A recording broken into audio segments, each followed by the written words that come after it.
The anatomy of a great song. As a songwriter, there are many things that need to be considered in the creative process of developing a song.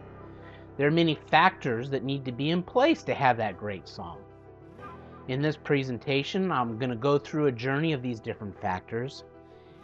And this is a fairly comprehensive set of specific items that a song needs to be really great. You need to start with a great title. To start off, you must have that great title. The title must be written in such a way as to catch the attention of the listener. It should provide enough information that the listener can easily identify the song and create some curiosity of the song's content. Keep the title simple. Long titles may give away too much information and prevent your listener from pursuing the song. The title will also help set the scene, the mood, and the story of your song. If you're stuck on getting a great song title, the best way is to listen to conversations around you. As you listen, you'll get more ideas than you can even imagine. Now keep a journal of these titles. The more you have, the better. When thinking creatively, it's best to have too much and then edit down and find those gems. It's kind of like doing a little gold mining. You start with a lot of dirt, and slowly the dirt is removed, and eventually gold is revealed. When writing a great song, it is important to start out with a great title. Having a great title will help you better develop your song ideas. So the next thing is a catchy hook. Once you have a great title, the next thing you need to have is a catchy hook. Now the hook is the part of the song that is easily remembered by the listener. Oftentimes the hook is found in the song's chorus, but not always. It can be in the title of the song, but the hook needs to be simple and it needs to be memorable. It needs to be simple and it needs to be memorable. It also needs to stand out in the song. The hook needs to be repeated several times during the song. This will reinforce the hook. Hooks show up in different parts of the song form. It could be the melody and the title together in the chorus. It could be an instrumental motif strategically placed at the start of the song or in between sections of the song. It could also be just a unique rhythm pattern. Also keep in mind, there can be more than one hook in a single song. As a matter of fact, if you can get several hooks in a song, the better. And it could be a combination of the different kinds of examples that I got. It could be, the chorus with the title and a melody put together, or it could just be a little riff on the guitar. Okay, so we start with a great title, and we got a catchy hook. So let's move to the next item, which is lyrics that have a universal topic. When it comes to the topic of a great song, you'll have a story that is relatable to a wide audience. Write songs. We all write songs for different reasons. Sometimes these reasons are deeply personal. Now be cautious for extremely personal songs. There's a danger that the topic will be too narrow and too specific. And if you're too specific and too narrow, you narrow down the number of people who can relate to your song. As a songwriter, first and foremost, you are a communicator. And as a communicator, it is your duty to tell your story. You have a story. Now don't lose your audience by creating something that no one can understand because it's way too personal. Make it general and make it universal so that you can reach out and hit a higher number in your audience. In addition to being too personal, beware of imagery that is, just way too out there. The imagery should reinforce the storyline of your song. If the words that describe something is only relevant and understandable to only a few or maybe only to yourself, you're going to lose your listener. So you want to use imagery. but don't make it so weird and out there that no one can even relate to it. Okay, great title, catchy hook, a universal lyric. We want a melody that the common person can sing. Melody is probably one of the most important parts of the song. When writing your melody, make sure the average person can sing it. Keep the pitch within a reasonable range. A good melody will have some of these characteristics. First, the melody will have a distinct shape. The shape should resemble something like a mountain range with high points and low points. Avoid staying on one note for too long and creating kind of a plateau. Second, the melody for a great song should be no more than 3 or 4 contrasting musical phrases. To make these musical phrases memorable, they're going to be repeated several times in the course of the song, but limit the number of musical phrases that you use. Too many of them and you're going to lose your audience. Third, the melody should have that magic charm note. Now this is an unexpected, unique note that really stands out. This note cries out, "Here I am." And usually it's not like a melody note might be scale, or it might be chordal notes. This might be one that jumps from a first to a fourth, or first to a sixth note, or something like that. It'll make a leap, or it'll extend out and be longer. The next thing, after we've done got that great title, we got that catchy hook, we got that universal topic, and we got a great melody, we want to kind of develop in our lyrics a rhyming scheme. Now songs need some sort of this rhyming scheme. Rhymes make songs sound better. They help make the song more memorable. A good amount of time should be taken to create rhymes that work well. Now, writing songs is not the same thing as writing poetry. These are two totally different types of disciplines of writing. But with that said, lyric writing does use many of the techniques common to poetry. For example, here's a couple different types of rhymes. There's an end rhyme, and an end rhyme is the rhyming of a word, the final word of the line like in a poem. So they'll have the same sound, the same spelling, ground, sound, fun, sun, things like that. A slant rhyme is slightly different, in which the two words can share the same vowel. Like they might have the long A sound. Two words that aren't really spelled the same, but slant rhymes is which two words share a vowel, or they can share a consonant sound, like t or something like that.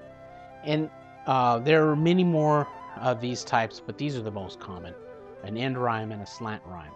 Now, along with the word rhymes, there's also a structural placement of the rhyme. They might look like A, where A is the same type of end rhyme, or A, B, where A is one type of rhyme and B is the next type of rhyme. So you got A, B, or maybe even A, B, A, or A, B, A, C, where A and A are kind of the same rhyme, and B and C are kind of two different words altogether. And you could get even more complex and maybe go A, B, C, where A and B and C are different types of rhymes. Now this structure helps create a certain predictability to the listener and makes the lyrics sound pleasant to the ear. All right, so we got that rhyming scheme and we got a great melody and a universal topic. The next thing we want to do is have a strong song structure. A great song will follow a well-defined song structure, a strong song form. The song structure will define the various parts to a song. Here's a basic list of those various parts to a song. There's a chorus, there's a verse, a bridge, perhaps a pre-chorus or a lift, an intro and an outro. Might even have an instrumental part in there as well.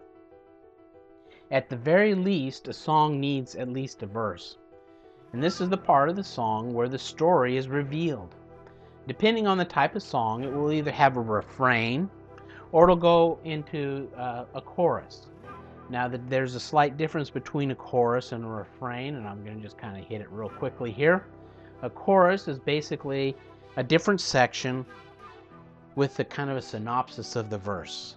It'll be several lines long. Whereas a refrain is a single line that will repeat at the end of each verse or at the beginning of each verse. Bob Dylan was pretty good at that. Folk songs are kind of like that. So here are some common song structures. You might just have a song that goes verse, verse, verse. And within those verses, you'll most likely have some kind of refrain in there. Or it could be verse, chorus, verse, chorus.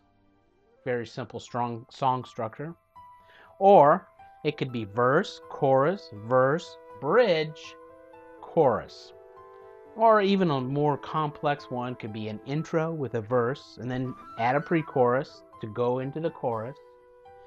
Then do the verse again, do another pre-chorus, and then do two choruses going out. Might even throw a bridge in there as well. That would be a much more complex structure.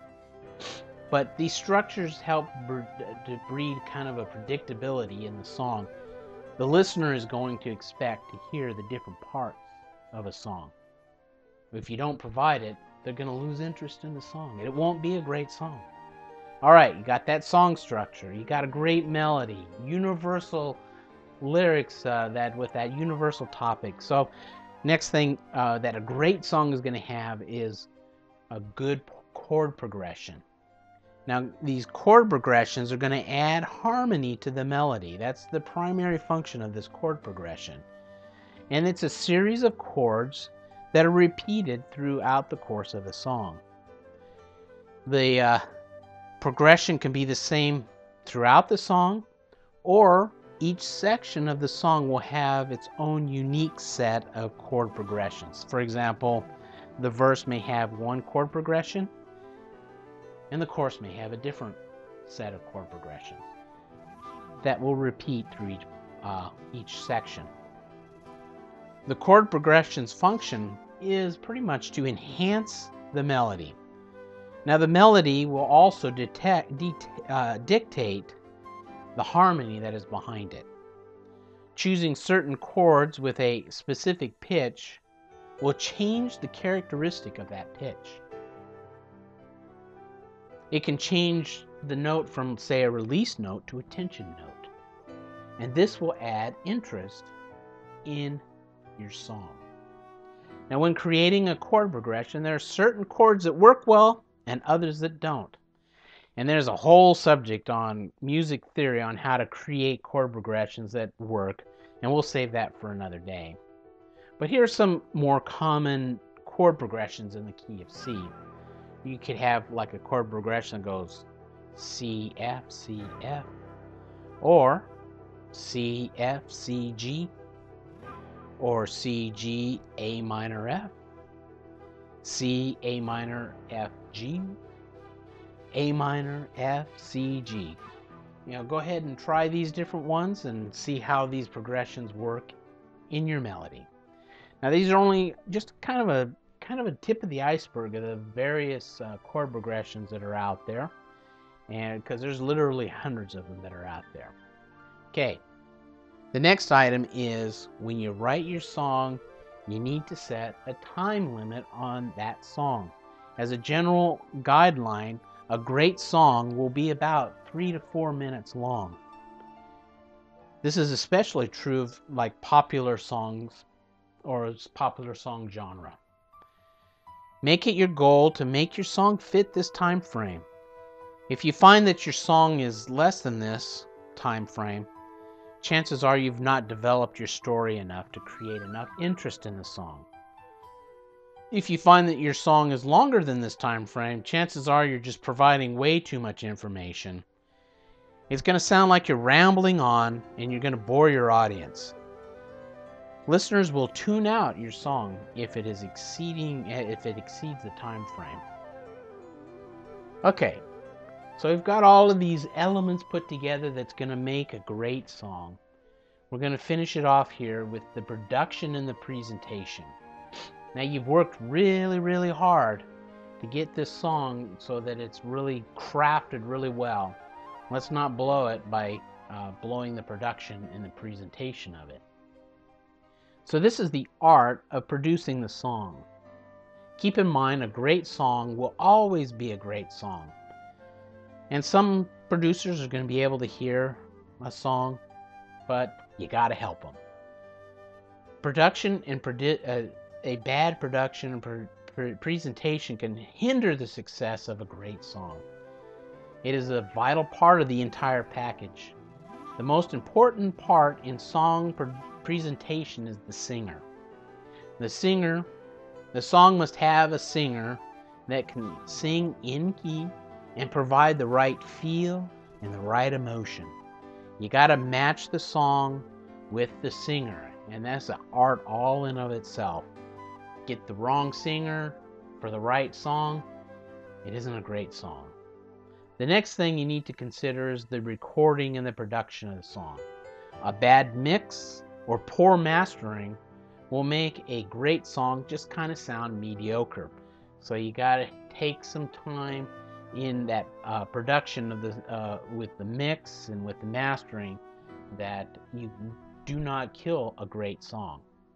So in the sequence of events in the production, this is the last thing. Before proceeding to this step, make sure that you have a great song. If your song is not great, you're going to just go right back and you're going to rewrite, and you're going to rewrite again and rewrite again until you are satisfied and others that listen to you say, wow, that's a great song. Do this production last.